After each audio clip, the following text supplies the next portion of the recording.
తీసుకొని వెళ్తుంది. అందులో భాగంగానే టూరిజం ఉండాలంటే అటు హోటల్స్ కూడా డెవలప్మెంట్ అయితే ఉండాలి. అలాగే ఏదైతే స్టార్ హోటల్స్ సంబంధించి అసోసియేషన్ రాష్ట్ర అధ్యక్షులతో పాటు సభ్యులు కూడా దీనికి సంబంధించి కూడా ఈరోజు కాకినాడలో అయితే సమావేశం అయితే నిర్వహించారు. రాష్ట్ర అధ్యక్షుడు స్వామి గారు ఉన్నారు. అసలు ఈరోజు ప్రెస్ మీట్ పెట్టి మాట్లాడడానికి కారణాలు ఏంటి అడిగి ప్రయత్నం చెప్పండి. ఒక పక్క రాష్ట్ర ప్రభుత్వం చాలా సహకారం అందిస్తుందని చెప్తారు. టూరిజం సంబంధించి కావచ్చు, అలాగే రాజధాని అమరావతిలో కూడా 18 హోటల్స్ కూడా పర్మిషన్ ఇచ్చారు.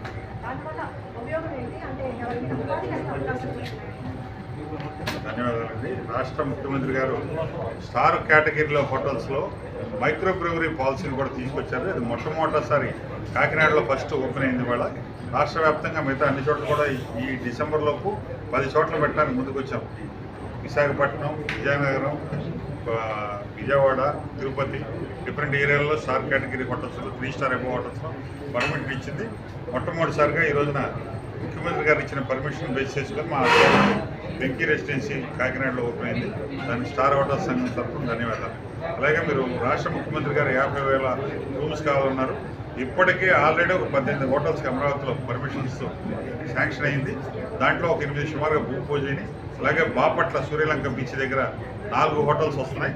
అలాగే విశాఖపట్నంలో మొన్న లాస్ట్ మంత్లో హాయత్ ఒకటి, హిల్టన్ ఒకటి, ఆల్రెడీ 4 హోటల్స్ భూమి పూజ జరిగినాయి. ప్రతి దానికి గవర్నమెంట్ ఇండస్ట్రీ స్టేటస్ ఇచ్చి సబ్సిడీలు ఇచ్చి ఎంకరేజ్ చేస్తుంది.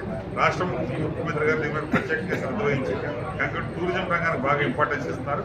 కోస్టల్ బెల్ట్ ఎక్కువ 954 కిలోమీటర్ల తీర ప్రాంతం ఉంది. అక్కడ కూడా డెవలప్ చేయాలని ముఖ్యమంత్రి గారు కంకణం కట్టుకున్నారు. కాబట్టి విశాఖపట్నం, కాకినాడ, మచిలీపట్నం, బాపట్ల ఈ సరౌండింగ్ అంతా బీచ్ను కూడా అభివృద్ధి చేయాలని కంకణం కట్టుకున్నారు.